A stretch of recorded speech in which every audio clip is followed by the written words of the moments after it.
Cette nouvelle vidéo, nous allons aborder la structure de marché.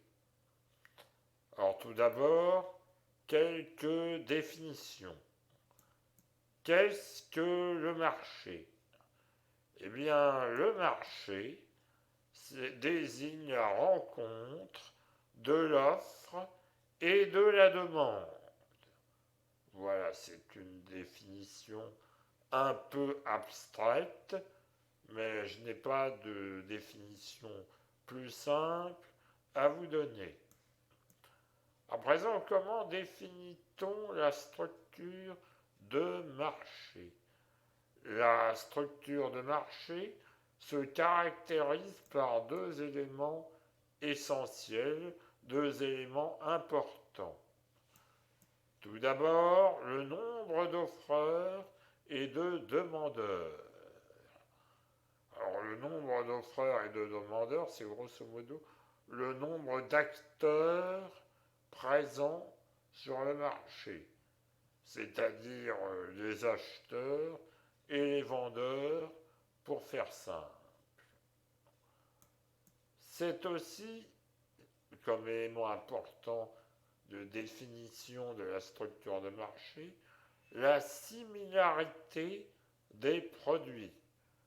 Il faut que les produits soient très proches, qu'ils satisfassent le même besoin et de la même manière pour que l'on considère qu'il s'agit du même marché. Voilà. Alors en microéconomie, on part du principe, du postulat que la concurrence est pure et parfaite. C'est un postulat global que l'on utilise souvent en microéconomie. Alors, qu'est-ce que la concurrence pure et parfaite? La concurrence pure et parfaite se caractérise par 5 conditions. La première condition, c'est l'atomicité des marchés, c'est-à-dire qu'il y a un grand nombre d'acteurs sur les marchés qui ne peuvent influencer les prix. Ils sont price takers. Il y a un grand nombre de vendeurs, un grand nombre d'acheteurs. C'est ce que cela signifie. Ensuite, l'homogénéité des produits. Cela signifie que les produits sont substituables, c'est-à-dire qu'ils sont très proches les uns des autres.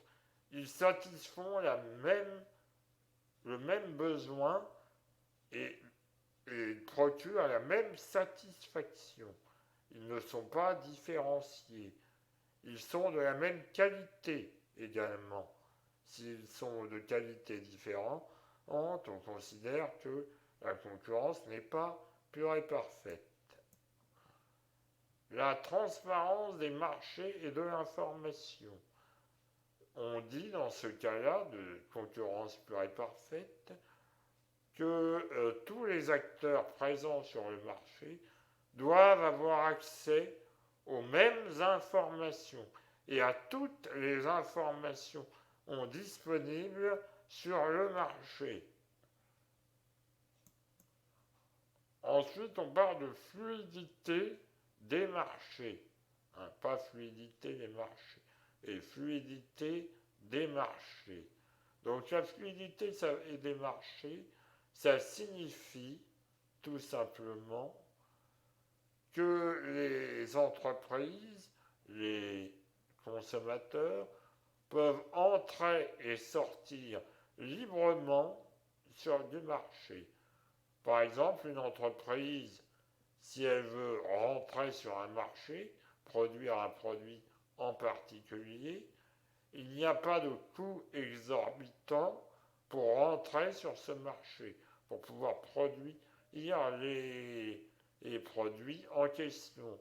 De même que pour sortir, il n'y a pas de coût, que ce soit réglementaire ou autre, pour sortir du marché, c'est-à-dire pour arrêter et de produire quand on est une entreprise. La dernière condition, c'est la mobilité de facteurs de production. Alors, les facteurs de production, ce sont les facteurs qui permettent de produire. Il s'agit du travail, c'est-à-dire la main-d'œuvre, les salariés, les employés, et du capital, c'est-à-dire les machines, les équipements.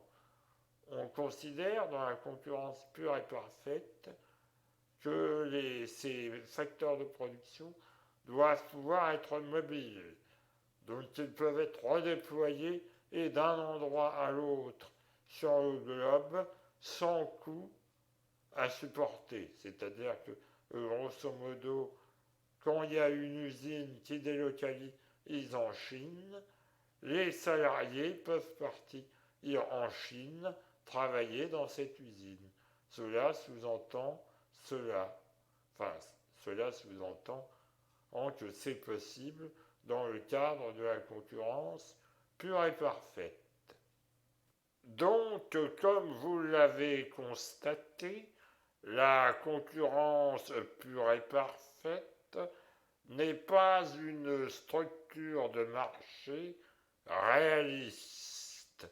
Dans la réalité, nous ne sommes pas du tout dans ce cas-là, comme je viens de le démontrer à l'instant. Et c'est là le champ d'étude de l'économie industrielle. L'économie industrielle étudie les marchés, les structures de marché en concurrence imparfaite, ce qui est le cas dans la vérité, puisque nous sommes dans des structures en concurrence imparfaite, quand nous nous situons dans le monde réel. Donc, l'économie industrielle, qu'est-ce que c'est? Eh bien, il y a différentes définitions, il existe différentes définitions de l'économie industrielle. Tous les économistes industriels ne sont pas d'accord entre eux sur la définition à adopter. Donc voici une définition générale issue du monde anglo-saxon. L'économie industrielle est la discipline qui étudie le fonctionnement des marchés et le comportement de ces entreprises sur ces marchés. Selon notre prix Nobel d'économie Jean Tirole, l'économie industrielle, c'est l'étude de l'organisation interne de l'entreprise et de ses stratégies. Donc on voit qu'il y a différentes définitions. L'économiste allemand Heinrich von Stackelberg, proche du régime nazi, a mis en place une matrice, un tableau, si vous préférez, permettant de classer les différentes structures de marché. Voici ce tableau. Donc on va commencer par la dernière ligne.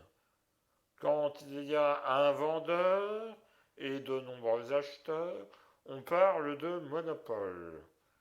Quand il y a quelques vendeurs et de nombreux acheteurs, on parle d'oligopole.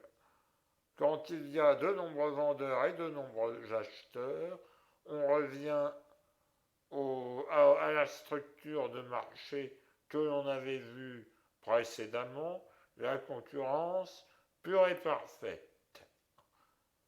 Quand il y a donc, dans le cas de quelques vendeurs et de quelques acheteurs, on est dans un oligopole bilatéral. Quand on a un vendeur et un acheteur, on est dans un cadre de monopole bilatéral, puisqu'il n'y en a qu'un de chaque côté. Quand il y a un vendeur et quelques acheteurs, on parle de monopole contrarié, car il n'y a qu'un seul vendeur, mais il n'y a que quelques acheteurs. Quand il y a de nombreux vendeurs, quand il y a quelques vendeurs et un acheteur, on parle de monopsone contrarié, puisque quand il y a de nombreux vendeurs et un acheteur, on parle de monopsone. De même que quand il y a de nombreux vendeurs et quelques acheteurs, on parle d'oligopsone.